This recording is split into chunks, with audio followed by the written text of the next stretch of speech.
দিল কামড়ে। কি হলো কি পণ্ডিত মশাই? মশার কামড়ে ছাড়ে না। আর ও তো মশাই আমার কোনো কথা শুনতেই রাজি নয়। আরে কত করে বুঝিয়ে বললুম, বাবু হে আর 2 ঘন্টা বাদেই তো তোমার ফাঁসি হবে, তো এই সময় একটু ওই চণ্ডী পাঠ, একটু গীতা পাঠ করে শোনাইস তো। তো সামান্য একটু মুচকি হেসে সেই যে আমার দিকে গম্ভীরভাবে চেয়ে রইলো, হাও করে না নাও করে না। আচ্ছা বলুন তো কাহাটা বসে ওখানে মশা কামড় খাওয়া যায়? তাই চলে এলুম। তা বেশ করেছেন। সময় তো হচ্ছে রাত 3টে থেকে 4টের মধ্যে। হ্যাঁ, তার এখনো ঢের সময় বাকি। আরে মশা শেষ। বসুন বসুন, একটু গল্প করা যাক। ওহে, তুমি এখন যেতে পারো, তবে একটু কাছাকাছি থেকো, বুঝলে? ঠিক আছে স্যার।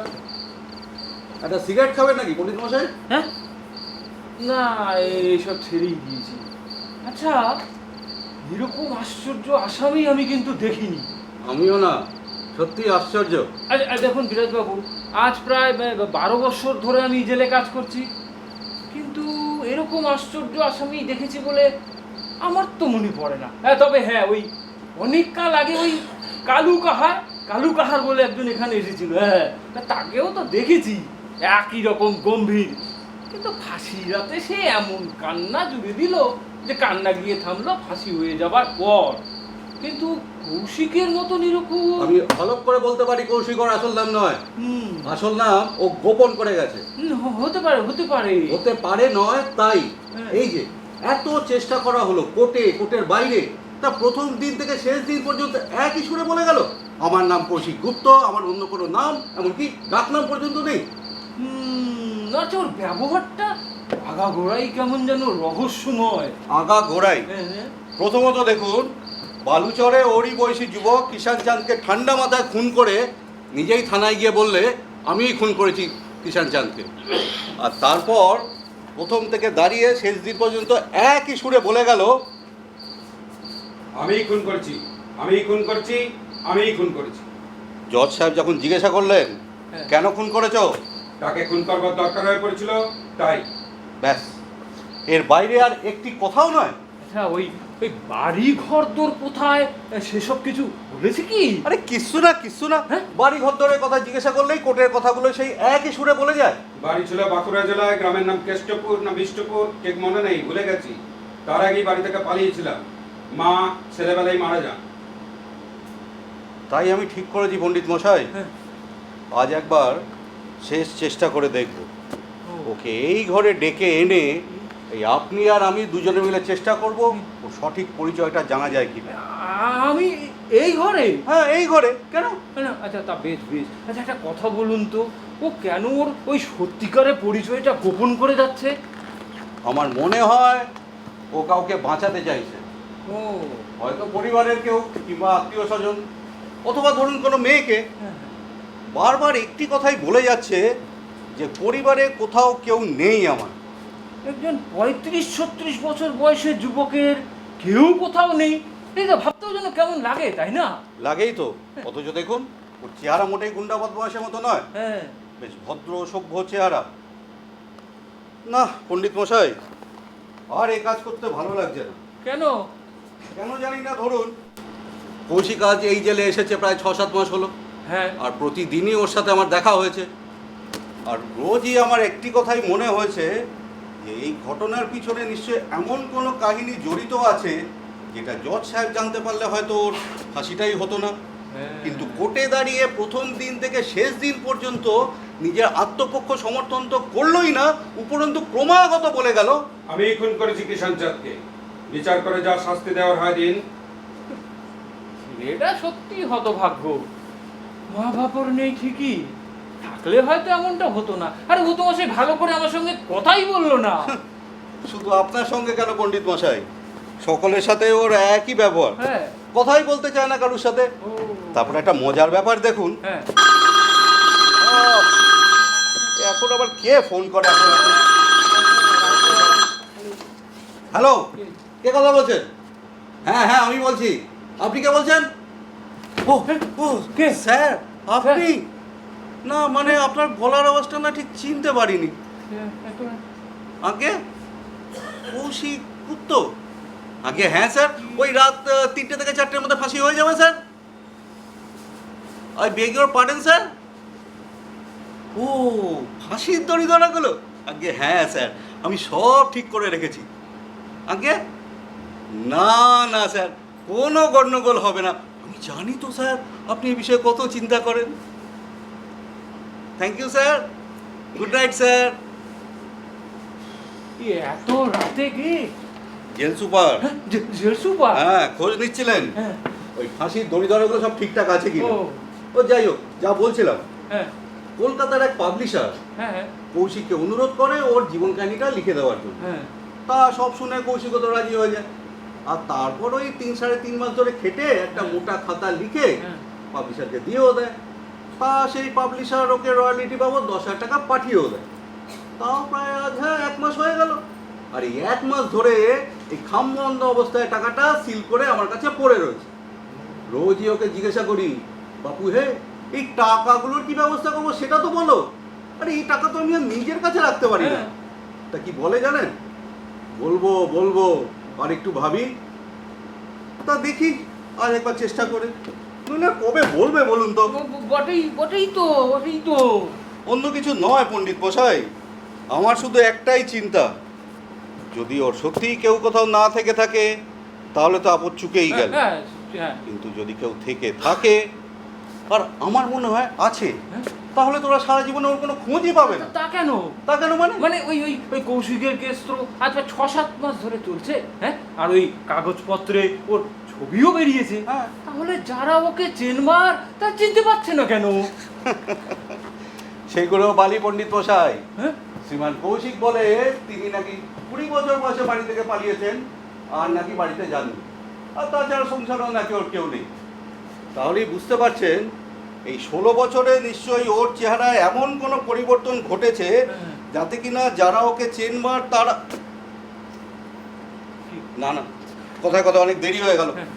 মহাদেব, মহাদেব, জি স্যার। কৌশিককে এই ঘরে নিয়ে এসো। এই ঘরে? হ্যাঁ, এই ঘরে, এই ঘরে। ঠিক আছে স্যার। একটু বেআইনি কাজ হয়ে যাচ্ছে বটে কৌশিককে এই ঘরে আনায়, তবে আইন আমাকে ক্ষমা করবে যদি ও সত্যিকারের পরিচয়টা জানতে পারি। আরে গোটা বাংলা থেকে কয়েকশো চিঠি এসেছে, আর প্রত্যেকের ওই একই অনুরোধ, আসামি কৌশিক সম্বন্ধে আরো বিশদে জানান। কেন? আমার মনে হয় যারা চিঠি লিখেছে তাদের হয় কেউ হারিয়েছে, পালিয়েছে, অথবা চুরি গেছে। ও। আর তাছাড়া আমার উপর কনফিডেন্সিয়াল অর্ডার আছে। হ্যাঁ। আমি ওর সত্যিকারের পরিচয় জানবার জন্য যে কোনো ব্যবস্থা অবলম্বন করতে পারি। আরে তাই তো ওকে এই ঘরে ডেকে পাঠাচ্ছি, যদি সহানুভূতি। এই রাত দুপুরে বারবার টেলিফোন করলে ভালো লাগে? হ্যালো, কে কথা বলছেন?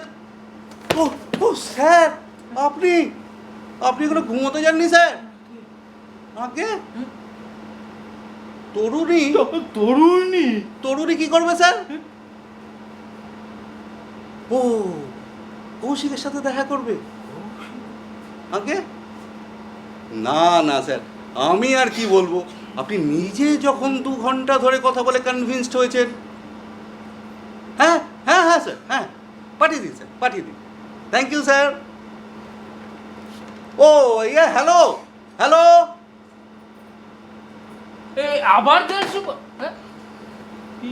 মহাদেব, মহাদেব, জি স্যার। কোনো একটি মেয়ে আসছে, জেল সুপার পাঠাচ্ছেন। মেয়েটি এলে পরে তাকে ভালো করে সার্চ করিয়ে ওই পাশের ঘরে বসাবে আর আমাকে এসে খবর দেবে। ঠিক আছে স্যার। শিলিগুড়ি থেকে একটি মেয়ে এসেছে। হ্যাঁ। মেয়েটি দাবি করছে আসামি কৌশিকের বোন। জেল সুপার নিজে 2 ঘন্টা ধরে তার সাথে কথা বলে কনভিন্সড হয়েছেন যে মেয়েটি জেনুইন। এই এত দেরি করে এলো কেন? আর কৌশিকের কেস তো আজ প্রায় 6-7 মাস ধরে চলছে। সেটাই তো জানতে হবে। তবে আমার মনে হয় দেরিতেই খবর পেয়েছে। তবে সে যাই হোক, এবার তো আর চালাকি করা চলবে না।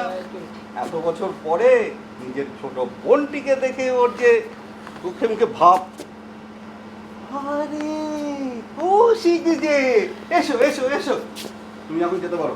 বসো বসো বসো, এসো এসো এসো। বসবো? আরে হ্যাঁ, বসো।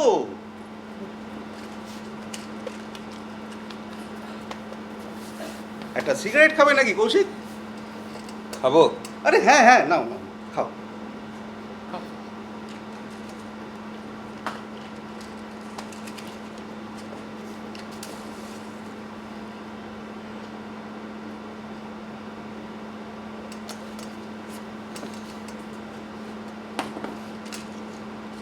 হ্যাঁ বলুন।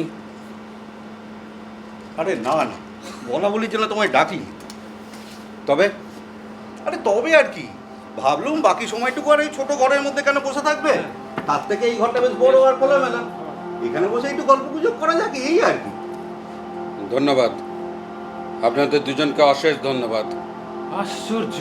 আচ্ছা আচ্ছা আচ্ছা, জানো বাবা কৌশিক, তোমাকে আমি আজ প্রায় 6-7 মাস ধরে দেখছি। আমার কিন্তু একটি বারের জন্য মনে হয়নি তুমি খুনি। কিষান চাঁদকে খুন করে তুমি এই জেলে এসেছো, তাই তো? আচ্ছা, কিষান চাঁদকে তুমি খুন করতে গেলে কেন? কেন গেলাম? হ্যাঁ, সত্যি এটা কিন্তু আমারও প্রশ্ন।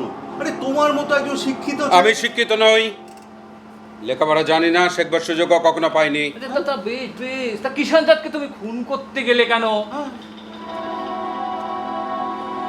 তাকে খুন করবার দরকার হয়ে পড়েছিল তাই। হ্যাঁ, ওর বেঁচে থাকার কোনো অধিকার ছিল না, তাই ওকে নির্মমভাবে হত্যা করেছি আমি। হ্যাঁ, আমি নিয়েছিলাম ওর বিচারের ভার, বিচার করে তবেই মৃত্যুদণ্ড দিয়েছি। সে কি?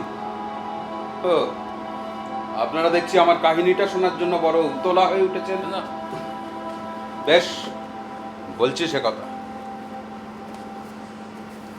আজ অব্দি বিচারককে যে কথা বলিনি, আজ বলছি সে কথা।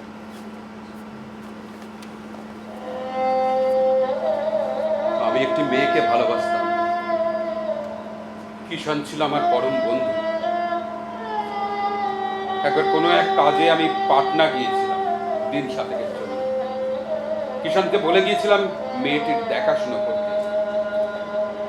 ফিরে এসে দেখি কিষান মেয়েটিকে বিয়ে করেছে। মেয়েটিকে জিজ্ঞেস করতে সে কাঁদতে কাঁদতে বলে উঠেছিল কিষান নাকি তাকে অজ্ঞান করে তার সর্বনাশ করে তবেই তাকে বিয়ে করেছে। অথচ কিষান জানতো মেয়েটি আমার বাগদত্তা।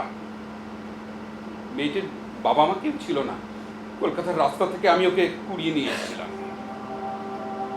বন্ধুর সঙ্গে বেঈমানি করার শাস্তি ওকে আমি দিয়েছি। হবে আমি শাস্তি দিলে কি হবে? জানতাম দেশে আইন বলেও একটা কোনো ব্যাপার আছে, আর সেও আমার বিচার করবে, আর তার ফলেও ওই মৃত্যুদণ্ড। তবে একটা কথা ভেবে আজ আমার ভারী ভালো লাগছে, ওই স্বর্গের চূড়ান্ত বিচার সভায় যখন আমার ডাক পড়বে, তখন সেখানে কিষানকেও হাজির থাকতে হবে। আর এওয়ে আমি বেশ ভালো জানি সেখানেও সে আমার মুখের দিকে মুখ তুলে তাকাতে পারবে না। আরে তবে যে তুমি বললে তুমি স্বর্গ নরক এসব কিছু মানো না, হ্যাঁ? পণ্ডিত মশাই, আমি তো যদির কথা বলেছি। যদি যদি থাকে বিচার হবে, না থাকলে বই গেল। সে মেয়েটি কোথায়? বলবো না। নাম কি তার?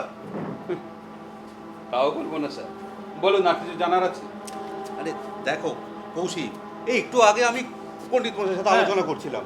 তোমার সত্যিকারের পরিচয় জানবার জন্য আমাদের কাছে কয়েকশো চিঠি এসেছে। তা তুমি যদি দয়া করে- তাদের জানিয়ে দিন, তারা যাকে খুঁজছে আমি সেই ব্যক্তি নই। আরে সে কথা বললে তো চলবে না, তোমার তো একটা সত্যিকারের পরিচয় আছে নাকি?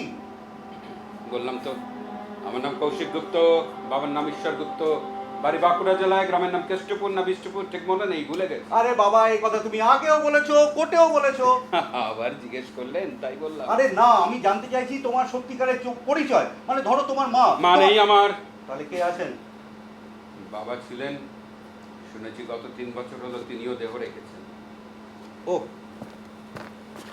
আচ্ছা কৌশিক, এই টাকাগুলোর কি ব্যবস্থা করবো সেটা তো বলো। বলবো বলবো। আর কবে বলবে? এরপর তো আর। হ্যাঁ, আপনি নিশ্চিন্ত থাকতে পারেন, এই দরজা দিয়ে বাইরে বেরিয়ে যাওয়ার আগে নিশ্চয়ই আপনাকে বলে যাব।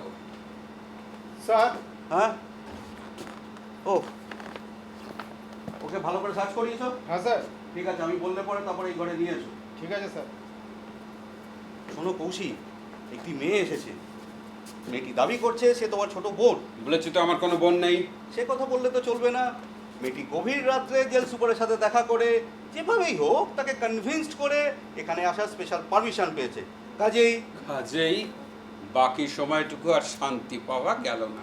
শান্তি পাওয়া যাবে মেয়েটি কোথা থেকে আসছে আন্দাজ করতে পারো? আন্দাজ কেন স্যার? জ্যোতিষ জানা থাকলে বলেই দিতে পারতাম কোথা থেকে আসছে। মেয়েটি আসছে শিলিগুড়ি থেকে, যেখানে তোমার বাড়ি। বাঁকুড়া জেলায় শিলিগুড়ি বলে তো কোনো গ্রাম নেই। আরে বাবা, বাঁকুড়া জেলায় হতে যাবে কেন? শিলিগুড়িতেই আছে, যেখানে তোমার মা, তোমার নিজে। বললাম তো মা মারা গেছেন আমার। আচ্ছা কৌশিক, তুমি কেন স্বীকার করছো না যে তোমার বাড়ি শিলিগুড়িতে? জীবনের শেষ মুহূর্তে দাঁড়িয়ে শুধু শুধু কয়েকটা মিথ্যে কথা বলবো, এটাই কি আপনারা চান? আচ্ছা, মেয়েটি যে এত দূর থেকে এখানে এসছে, সে কি শুধু আমার সঙ্গে দেখা করার জন্য? এই টেলিফোনে তো ওই জেল সুপার সেই কথাই বললেন। হ্যাঁ। আশ্চর্য, আজ থেকে 8 মাস আগে পর্যন্ত একটা ব্যক্তিও আমার দিকে মুখ তুলে তাকাতো না, আর আজ আমি এমন দামি জিনিস হয়ে গেলাম যে আমার সঙ্গে দেখা করার জন্য শুধু 400 মাইল দূর থেকে কেউ ছুটে এসছে। হ্যাঁ? আরে শোনো শোনো শোনো বাবা কৌশিক, মেয়েটির সঙ্গে কথা বলতে বা দেখা করতে তোমার 2 মিনিটেরও বেশি সময় লাগবে না। ঠিক। কিন্তু ওই তুমি যদি দেখা না করো বা কথা না বলো, ওই যে মেয়েটি এত দূর থেকে এত আশা নিরাশা নিয়ে উৎকণ্ঠার দোলায় দুলতে দুলতে বেশ বেশ, দেখা করব, কিন্তু কোথায়? এখানে? এখানে। একা? হ্যাঁ? না, মানে আপনাদের ভয় পাওয়ার কিছু নেই। মেয়েটি সম্বন্ধে বিন্দুমাত্র কৌতূহল আমার নেই। হয়তো হতে পারে ভুল ঠিকানা পাওয়া অজানা গরিব আহম্মক ঘরের কোনো মেয়ে। তবে হ্যাঁ, আপনারা হয়তো ভাবতে পারেন মেয়েটা লুকিয়ে একটা রিভলভার কিংবা 1 কুড়িয়া পটাশিয়াম সায়ানাইড হয়তো নিয়ে আসছে। কিন্তু আপনারা নিশ্চিন্ত থাকতে পারেন, পৃথিবীর যে কোনো কিছুর বিনিময়ে, এমনকি ওই মেয়েটির মুখে হাসি ফুটিয়ে তোলার জন্য, আমি মহামান্য ভারত সরকারকে অবমাননা করব না। আমার মতো খুনির জন্য যে পুরস্কার ধার্য হয়েছে, আপনার হাসি মুখে মাথা ফুটে দিই। আচ্ছা ঠিক আছে ঠিক আছে, আমি তোমাকে না মেয়েটির সাথে একাই দেখা করতে দেবো। ধন্যবাদ স্যার। যদিও এই জেলে এরকম ঘটনা এর আগে ঘটেনি, হ্যাঁ। তবু আমি তোমাকে ওর সাথে দেখা করতে দেবো, তোমার আত্মমর্যাদার উপর ভরসা করে। ভালো কথা স্যার। বিরাট বাবু, হ্যাঁ বলুন। এই কাজটা কি ভালো হবে? মাফ করবেন পণ্ডিত মশাই, হ্যাঁ? না। দেখুন আপনার উপর শ্রদ্ধা রাখা দেখছি ক্রমশ কঠিন হয়ে পড়ছে। আচ্ছা, আপনি কি মনে করেন আমি ফাঁসির আসামি বলে এতটাই ঘৃণ্য চরিত্রের যে মেয়েটিকে একলা এখানে পেয়ে এমন কিছু করব যাতে আপনার, আমার, বিরাজবাবুর, ওই মেয়েটির, এমনকি সর্বোপরি জেল সুপারের আত্মমর্যাদা নষ্ট হয়? ছি ছি পণ্ডিত মশাই, ছি। দেখুন, মানুষকে যখন দেখবেন না, তখন তাকে ওই সাময়িক চুরি, খুন, অপরাধ এসব দিয়ে বিচার না করে তাকে মানুষ, ভগবানের অপূর্ব সৃষ্টি মানুষ হিসেবে দেখবেন। দেখবেন তাতে কখনো ঠকবেন না। তুমি এমন চমৎকার কথা বললে, অথচ তুমি বলে তুমি লেখাপড়া কিছুই জানো না। পণ্ডিত মশাই, এসব তো শোনা কথার পাণ্ডিত্য। হ্যাঁ, এখনই যদি আমাকে নর শব্দের শব্দরূপ জিজ্ঞেস করেন, দেখবেন একেবারে কাজ হয়ে যাবে। আচ্ছা আচ্ছা ঠিক আছে ঠিক আছে, পণ্ডিত মশাই আপনি বলে এক কাজ করুন, আপনি কৌশিককে নিয়ে ওই পাশের ঘরে একটু অপেক্ষা করুন, আমি ততক্ষণ ওই মেয়েটির সাথে একটু কথা বলি। ঠিক আছে ঠিক। এসো এসো মহোদয়। বাবা কৌশিক, এসো। জি স্যার। মেয়েটিকে নিয়ে এসো।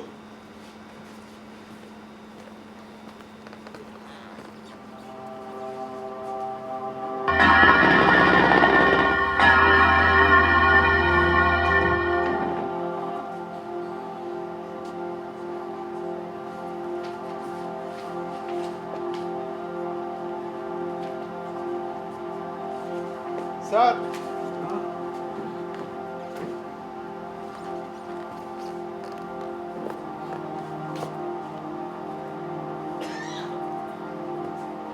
এসো এসো মা, বসো বসো।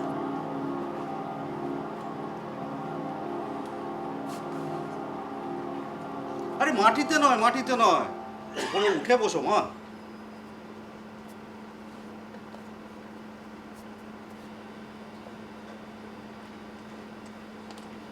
জেল সুপারের সাথে দেখা করেছো শুনলাম। আগে হ্যাঁ, অনেকক্ষণ ছিলাম তার কাছে। দেখো, তুমি আমার মেয়ের বয়সী, তুমি বলছি বলে রাগ করলে না তো? না না, এ কি বলছেন? তুমি তো বলবেন আমাকে। তোমার নাম কি মা?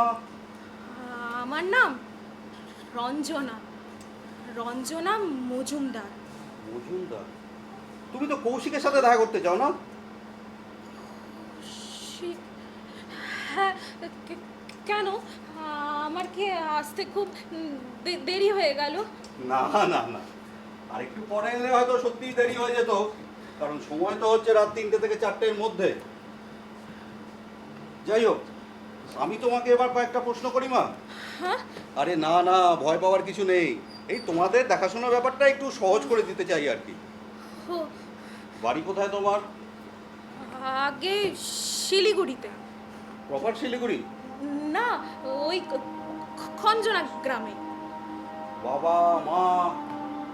বাবা নেই আমার, মা আছেন, এখন শুধু মা আর আমি। তাহলে তোমার মা না এসে তোমাকে একা পাঠালেন কেন? মায়ের অসুখ, তিনি বিছানায় পড়ে আছেন, পড়বার ক্ষমতা নেই তার। তা ক ভাই বোন তোমরা? এক ভাই এক বোন, সেই জন্যই তো ছেলেবেলায় আমরা দুজন দুজনকে খুব ভালোবাসতাম। কিন্তু কৌশিককে তো তোমার থেকে বয়সে বড় বলে মনে হয়। আগে হ্যাঁ, আমার চেয়ে 10 বছরের বড়। আচ্ছা, কৌশিক বাড়ি থেকে পালিয়েছিল না? হ্যাঁ, কেন? গ্রামে থাকলে কিছু হবে না, শহরে গিয়ে ভালো কাজকর্ম শিখে টাকা রোজগার করে মাকে পাঠাবে, সেই জন্য। তা তুমি কৌশিকের সাথে শেষ কবে দেখা করেছিলে? হ্যাঁ, প্রায় ওই 16 বছর আগে। এতদিন? তা তোমার বয়স তো এখন মানে 26-এ পড়েছি। ও, তা এতদিন পর দেখা হলে তুমি তাকে চিনবে কি করে? দেখুন, আমিও না সেই কথাই ভাবছি, ভয় হচ্ছে, হয়তো চিনতেই পারবো না। তাহলে এতদিন তোমরা কি করছে? কৌশিকের কেস প্রায় 6-7 মাস ধরে চলছে, আর প্রতিটি খবরের কাগজে ছবি পর্যন্ত বেরিয়েছে। না না, বিশ্বাস করুন, আমরা কোনো খবর পাইনি। এই গেল সোমবার মা একটা ছেঁড়া খবরের কাগজের টুকরোতে একটি ছবি ও মামলার খবর পড়ে। যদিও দাদার সঙ্গে সে ছবির কোনো মিল ছিল না, তবু মা আমাকে বললেন, তুই একবার বহরমপুরে যা মা, গিয়ে দেখে আয় সে সত্যি মিঠু মিঠু? না অন্য কেউ। তোমার দাদার ডাকনাম বুঝি মিঠু? হ্যাঁ, আর ভালো নাম অম্বুজাক্ষ। তবু আমার মনে হয় তোমার মা এলেই বোধহয় ভালো হতো। ও যদি তোমার দাদা হয় আর তুমি যদি ওকে চিনতে না পারো। আমি চেষ্টা করব, খুব চেষ্টা করব আমি। তা করো, কিন্তু আমার মনে হয় কৌশিক তোমার দাদা নয়, আর যদি হয়ও ও তোমাকে সহজে চেনা দেবে না। নিশ্চয়ই এমন কোনো কাহিনী বা ঘটনায় জড়িত আছে যার জন্য। তা হোক, তবুর সঙ্গে আমি কথা বলবো, প্রশ্ন করব আমি। আমাদের দুই ভাই বোনের ছেলেবেলার এমন কতগুলো ঘটনা আছে যা ও আর আমি ছাড়া কেউ জানে না। সেই সব কথা জিজ্ঞেস করে আমি ওর মুখের ভাব লক্ষ্য করব, তাহলেই ধরা পড়বে। তাছাড়া দাদা রবীন্দ্রনাথ আবৃত্তি করতো দিন রাত। রবীন্দ্রনাথের লেখা এত ভালোবাসতো যে গায়ে লোক ওকে রবি পাগলা বলতো। সেই সব কথা বলবো আমি ওকে। বুঝতে পারছি মা, তোমাকে হেরেই ফিরে যেতে হবে। কেন? তুমি বলছো ও রবীন্দ্রনাথ আবৃত্তি করতো, হ্যাঁ। কিন্তু এমন ভান করছে জীবনে লেখাপড়াই শেখেনি, হয়তো জীবনে কোনোদিন রবীন্দ্রনাথের নামই শোনেনি। ও যাই হোক, হ্যাঁ, ও যদি তোমার সত্যি দাদা হয় তাহলে তুমি ওর সাথে 40 মিনিট কথা বলতে পারো। কিন্তু একটা কথা মা, যদি ও তোমার দাদা না হয় তাহলে অযথা সময় নষ্ট করো না, কেমন? ঠিক আছে, তাই হবে। গুড। মহাদেব, মহাদেব। এমন ভয় করছে আমার। কেন? ভাবছি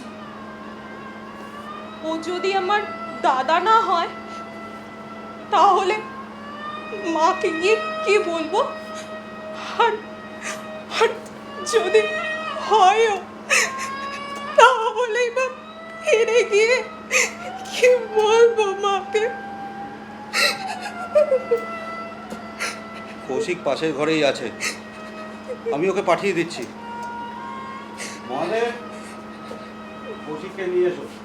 আর শোনো, ওরা দুজনে এখানে একলাই কথা বলবে, তোমরা পাশের ঘরে অপেক্ষা করবে।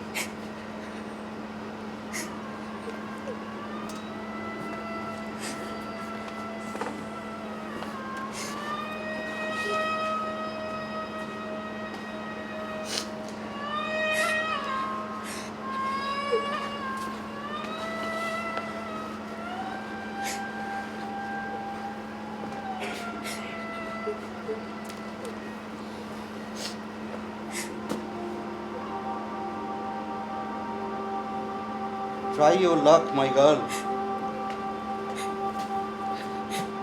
এসেছো? কথা বলো। চলে এসো। আপনি না, মানে আসলে তুমি মানে আমায় চিনতে পারছো? না, আমি রঞ্জনা, রঞ্জু। তবে হয়তো আমি তো ঠিক আপনাকে আপনি নয়, তুমি বলো আমাকে। আমি চিনতে পারছি না। তোমার নাম কি? আমার নাম কৌশিক গুপ্ত। ও, তুমি ঠিক জানো ওইটাই তোমার আসল নাম? নিশ্চয়ই জানি। জীবনের শেষ মুহূর্তে এসে শুধু শুধু মিথ্যে কথা বলবোই বা কেন? ও আচ্ছা, খঞ্জনা গ্রামে যাওনি কখনো তুমি? খঞ্জনা? হ্যাঁ।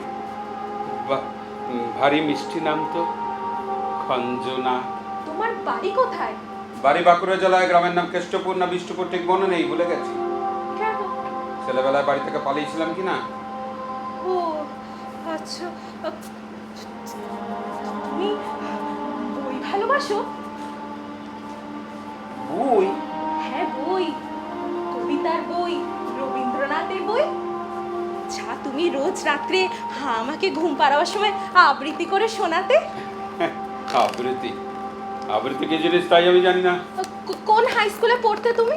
অত দূরে এগোনোর সুযোগ পাইনি, তার আগেই বাড়ি থেকে পালিয়েছিলাম কি না। ও, জেল সুপারের কাছে শুনলাম তুমি একটা বই লিখেছো। তা লেখাপড়া জানো না তো বই লিখলে কি করে?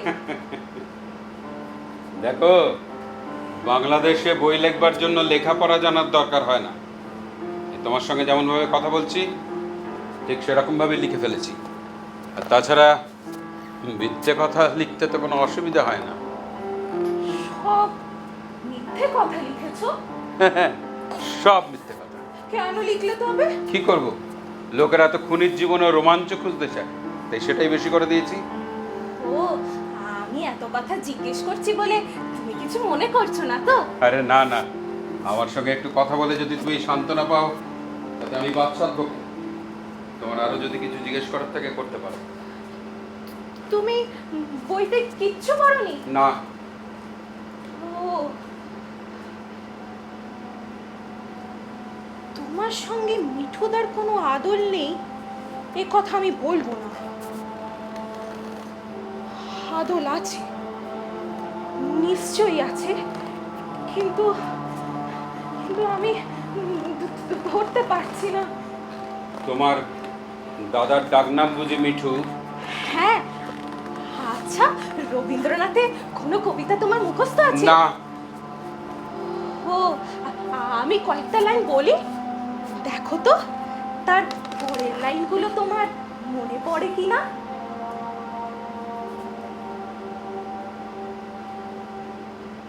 কৃষ্ণকলি আমি তারেই বলি, কালো তারে বলে গায়ের লোক। মেঘলা দিনে দেখেছিলে মাঠে কালো মেঘ, কালো হরিণ চোখ। ঘোমটা মাথায় ছিল না তার মোটে, মুক্ত বেনি পরে লোটে। বলো, কই বলো, তারপর কি? বলো, বলো না। বলেছি তো আমি আবৃত্তি করতে জানি না। তাহলে তুমি আমার মিঠুদা নাও। আমার মিঠুদা যদি হতে হলে তুমি এক্ষুনি বলে আসতে। কালো রাশেদ সদয় কালো আমি দেখেছি না, কালো হয়েছে। তুমি চলে যাচ্ছ? অফিসারকে কথা দিয়েছিলাম, যদি তুমি আমার মিঠুদা না হও তাহলে অনর্থক সময় নষ্ট করবো না। একটু বসো। হ্যাঁ, এসো, এখানে একটু বসো।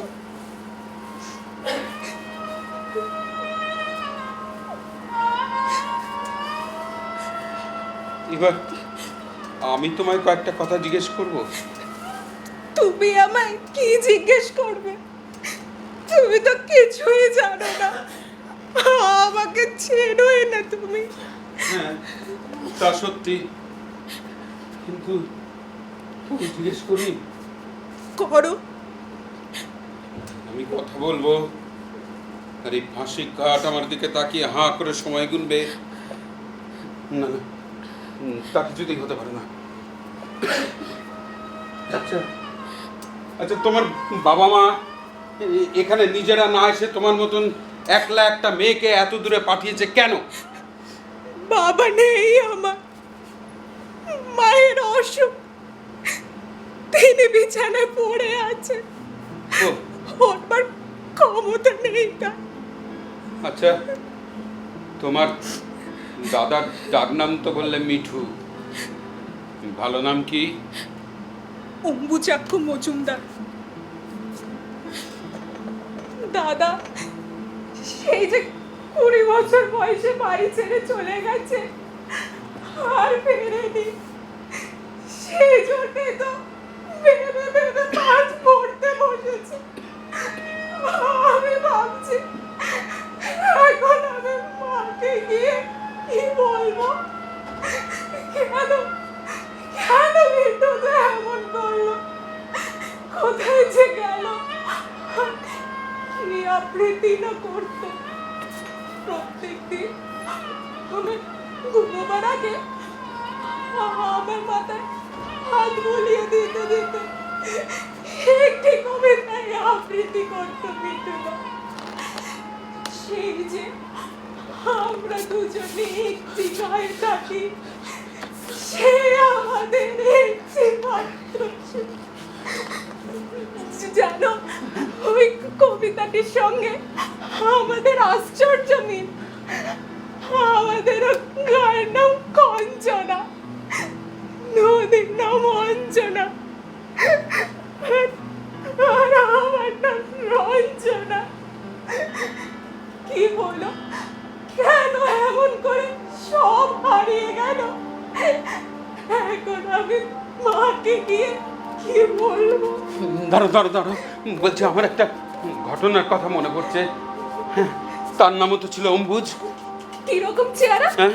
ভরসা, হ্যাঁ। মাথায় একরাশ কালো চুল। হ্যাঁ হ্যাঁ, সব মিলে যাচ্ছে, সব মিলে যাচ্ছে। আমি আর অম্বুজ তখন কলকাতার একটা মেশে থেকে চাকরি বাকরি খোঁজার চেষ্টা করছি। অম্বুজ প্রায় ওর ওই খঞ্জনা গ্রামের কথা আর ওর ছোট বোনটার কথা বলতো বটে। ও, তুমি মিঠুদার সঙ্গে এক মেসে ছিলে? হ্যাঁ, কি বলতো আমার মিঠুদা? বলতো বলতো ওর স্বপ্নের কথা, কেমন করে বড় হবে, কেমন করে অনেক টাকা রোজগার করবে, এই সব কথা আর কি। জানো, মিঠু টাকা রোজগার করবার জন্য কেমন যেন পাগল হয়ে উঠেছিল। রোজ সকালে মেস থেকে বেরিয়ে যেত আর ফিরতো অনেক রাতে। যখন ক্লান্ত হয়ে শুয়ে পড়তো, আমি ওর পাশে গিয়ে শুয়ে জিজ্ঞেস করতাম, হ্যাঁ রে, কিছু হলো? কোনো উত্তর পেতাম না। তাও আমি জিজ্ঞেস করতাম, এই চল না আমাদের সঙ্গে আমাদের আড্ডায়, দেখবি সেখানে একটা ব্যবস্থা নিশ্চয়ই হয়ে যাবে। এবারেও কোনো উত্তর পেতাম না। জানো, মিঠু টাকা রোজগার করবার জন্য কতই না চেষ্টা করেছিল। একবার একটা ঘটনার কথা তোমায় বলি। বসো না, বসো বসো। হ্যাঁ, ওই কলকাতার কলেজ স্ট্রিটের মোড়ে সেবার সকাল থেকে বিরাট হইচই, সবাই চিৎকার করছে পকেট মার, অম্বুজ ধরা পড়েছে পকেট। না না না না না না, আমার মিঠুদা নয়, আমার মিঠুদা হতেই পারে না, সে পকেট মারতেই পারে না। তোমার মিঠুদা কিছুতেই পকেট মারতে পারে না। আমি জানি আমার অম্বুজ কিছুতেই পকেট মারতে পারে না। কিন্তু শহরের লোক তো তাকেই দোষী সাব্যস্ত করে পুলিশের হাতে তুলে দিল। তারপর তারপর আবার কি, ছেড়ে দিতে বাধ্য হলো, কারণ কোনো প্রমাণ তো কিছু ছিল না। তারপর কি হলো? তারপর সেই আবার একই চেষ্টা, টাকা রোজগার করতে হবে, টাকা রোজগার করে মা বোনের কাছে পাঠাতে হবে। শুধু বোকা অম্বুজ এটা জানতো না যে সমাজের রথের চাকা ঘুরিয়ে কি করে টাকা রোজগার করতে হয়। একবার আমাদের দলের সর্দার বিলুর কাছে ওকে নিয়ে গেলাম, কিন্তু সে তো তোমারই দাদা, খারাপ পথে টাকা রোজগার করতে কিছুতে রাজি হলো না। এদিকে তখন আমাদের মেসের মালিক হুকুম দিয়ে দিয়েছে 12 ঘন্টার মধ্যে টাকা জমা না দিলে এই মেসে টাকা চলবে না। কিন্তু আমার মিঠুদা, সে কি করলো? তোমার মিঠুদা কিছুই করেনি, যা করার করলাম আমি। আমার বাঁ পাশে এক সরকারি অফিসের কর্মচারী থাকতো। সেদিন সকালে তার মাস মাইনের টাকাটা আমি তার সুটকেসের মধ্যে রাখতে দেখেছিলাম। তার অবর্তমানে ওই সুটকেস ভেঙে টাকাটা আমি তুলে দিয়েছিলাম মেসের মালিকের হাতে। আর বলেছিলাম আমাদের আর কয়েকটা দিন সময় দিন, দেখবেন নিশ্চয়ই কিছু একটা ব্যবস্থা করে ফেলব। ও, তুমি বলেছিলে? হ্যাঁ, না মানে মানে আমার সামনে তোমার মিঠুদা বলেছিল। মিঠুদা বলেছিল? হ্যাঁ, জানো সেদিন তোমার মিঠুদা একটা ভারী সুন্দর কবিতা আবৃত্তি করেছিল। ও, মিঠুদার আবৃত্তি তুমি শুনেছো? হ্যাঁ, ভারী সুন্দর সে আবৃত্তি। হ্যাঁ। এরম আবৃত্তি আমি আর কোথাও কারোর কাছে শুনিনি। আমাকেও কয়েকটা আবৃত্তি শিখিয়ে দিয়েছিল, আমরা দুজনে মাঝে মাঝে একসাথে আবৃত্তি করতাম। ও, কোন কোন কবিতা তোমায়ও শিখিয়েছিল? হ্যাঁ, না তেমন কিছু না, মানে এমনি 2-4টে আর কি। কিন্তু কই ওই আমরা দুজন এক গাঁয়ে থাকি, এরম কোনো কবিতা শেখায়নি। যেগুলো শিখিয়েছে তার মধ্যে থেকেই একটা বলো। দুঃখের দেখেছে নিত্য, পাপের দেখেছে নানা ছলে, অশান্তির ঘূর্ণি দেখি জীবনের স্রোতে পলে পলে, মৃত্যু করে লুকোচুরি সমস্ত পৃথিবী জুড়ি, ভেসে যায় তারা সরে যায়, জীবনের করে যায় ক্ষণিক বিদ্রোহ। আজ দেখো তাহাদের অব্রবেদী বিরাট স্বরূপ। তারপর দাঁড়াও সম্মুখে, কহ অকম্পিত বুকে, তোরে নাহি করি ভয়, এ সংসারে তোরে প্রতিদিন করিয়াছি জয়। তোর চেয়ে আমি সত্য, এ বিশ্বাসে প্রাণ দিব দেখ। শান্তি সত্য, শিব সত্য, সত্য সেই চিরন্তন এক।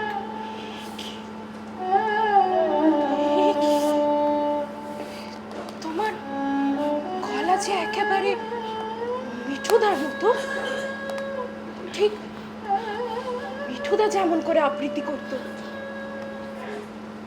তুমি মিঠুদা না? ঠিক করে বলো, তুমি মিঠুদা তো? সত্যি করে বলো না যে তুমি আমার মিঠুদা। না না না, তুমি আবার ভুল করছো। আমার নাম কৌশিক গুপ্ত, বাড়ি বাঁকুড়া জেলায়, গ্রামের নাম কেষ্টপুর বা বিষ্টপুর, ঠিক মনে নেই, ভুলে গেছি। ছেলেবেলায় বাড়ি থেকে পালিয়েছিলাম, মা তার আগে মারা যান। আমার নাম কৌশিক, কৌশিক, কৌশিক। ও,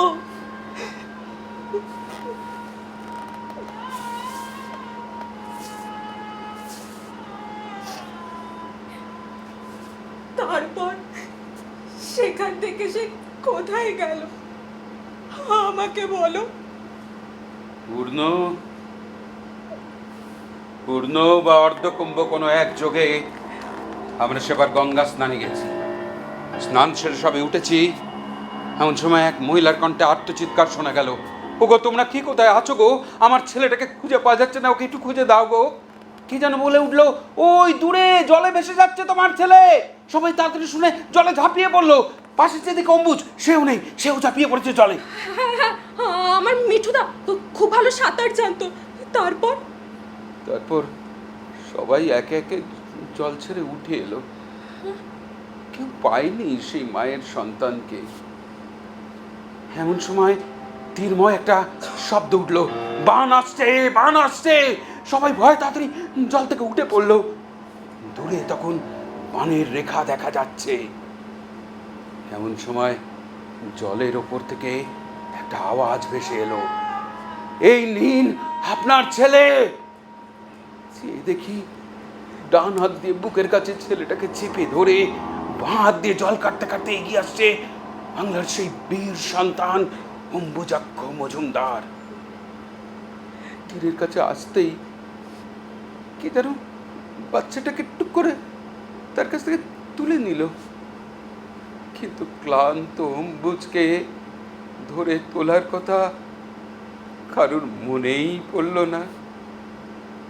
বান এসে তখন তীরে হাজার খেয়ে পড়লো। কিন্তু আমার মিঠুদা সে কোথায় গেল? কেউ কেউ জানে না, কেউ জানে না সে কোথায় গেল। আসলে সে তো কোনো বড় লোক ছিল না, সে তো কোনো মঠ মন্দির সব তৈরি করেনি। সে শুধু একটা মাকে তার হারানো ছেলে ফেরত দিয়েছিল। তাই বোধ করি সমুদ্রের বান ওকে সমুদ্রেই টেনে নিয়ে গেছে। মিঠুদা, মিঠুদা।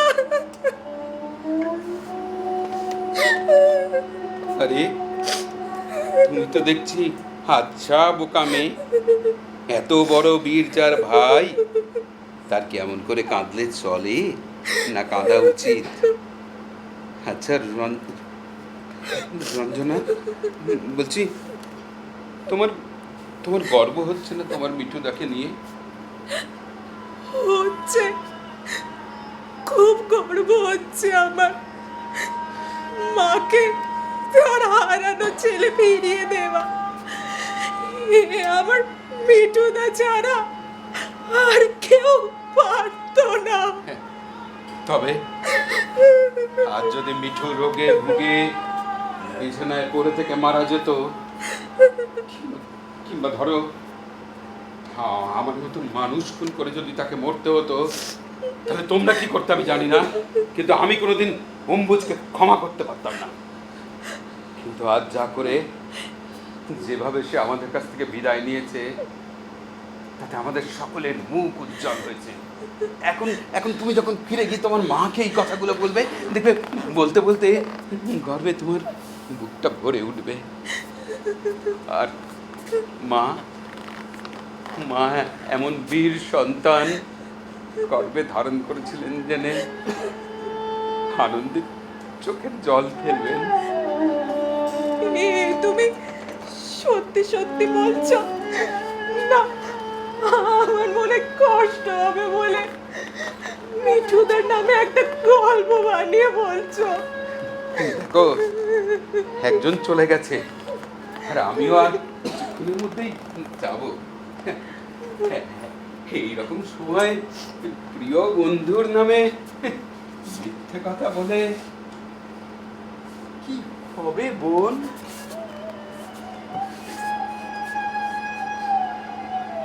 বোন? তুমি আমার বোন বললে? তুমি আমার দাদা বলে? বললাম বই কি আরে মিঠুর বোনের দাদা হওয়ার লোক কি এত সহজে সামলানো যায়?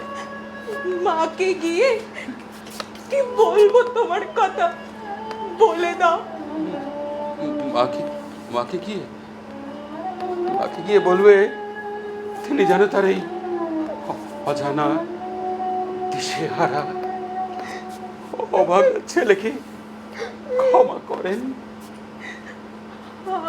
আমি তোমায় একটা প্রণাম করব। প্রণাম করবে? বেশ, করো।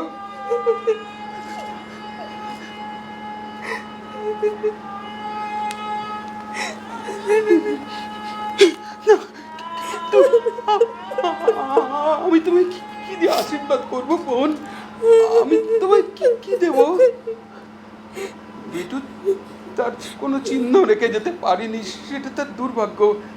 কিন্তু কিন্তু আজ এখানে এই জেলের মধ্যে ওই টাইম পিসের মধ্যে দিয়ে চলে যাওয়া সময়কে সাক্ষী রেখে, শোনো, তুমি তুমি তোমার এক দাদাকে পেলে, আর আমি আমার বোনকে। দাদা, আর এই সময়টিকে অক্ষয় করে রাখ। হ্যাঁ, এই শোনো, এই খামের মধ্যে আমার নিজের রোজগারের 10,000 টাকা আছে। নেব না, নেব না বলো না বোন। দেখো, ভাইয়ের রোজগারের টাকা বোন না দিলে কে নেবে বোন? শোনো শোনো, এই টাকা দিয়ে না তুমি 2টো হার গড়াবে। হ্যাঁ, একটা তোমার, একটা মায়ের হাড়ের লকেটে লেখা থাকবে তার সন্তানের নাম অম্বুজ, আর তোমার হাড়ের লকেটে লেখা থাকবে তোমার দাদার নাম কৌশিক। যেদিকে তাকালেই তোমার এক্ষুনি দাদার কথা মনে পড়ে যাবে। আর শোনো শোনো, যদি 22 ফোঁটার দিন তোমার চোখের 1 ফোঁটা জল ওই লকেটে পড়ে, জানবে সে জল আমার কপাল একেবারে জল জল করবে, একেবারে একেবারে জল জল করবে। হ্যাঁ, তাই হবে দাদা, তাই হবে। রঞ্জু, মিঠু দাদা, না, না, না, না। আমাদের এই গ্রামের নামটি খঞ্জনা, আমাদের এই নদীর নামটি অঞ্জনা, আমার নাম তো জানে গাঁয়ের 5 জনে, আমাদের সেই তাহার নামটি রঞ্জনা। বাবা কৌশিক, ও সময় হয়ে গেছে বুঝি? বেশ, চলুন। বাবা, তুমি তো ভগবানের নাম শুনলেই জ্বলে ওঠো, কিন্তু এ সময় যে একটু ভগবানের নাম শুনতে হয়। আমি একটু গীতা পাঠ করি, তুমি শোনো। বেশ, বলে যান। না হি কশ্চিৎ ক্ষণমপি জাতু তিষ্ঠত কর্ম কৃত কার্যতে 2টি পাড়ায় বড়ই কাছাকাছি, মাঝে শুধু একটি মাঠের ফাঁক, তাদের বনের অনেক মধুমাছি, মোদের বনে বাঁধে মধুর চাক, তাদের ঘাটের পূজার জবামালা ভেসে আসে মোদের বাঁধা ঘাটে, তাদের পাড়ার কুসুম বনের ডালা ভেসে মোদের পাড়ার ঘাটে। আমাদের এই গ্রামের নামটি খঞ্জনা, আমাদের এই নদীর নামটি অঞ্জনা, আমার নাম তো জানে গায়ের 5 জনে, আমাদের সেই তাহার নামটি রঞ্জনা।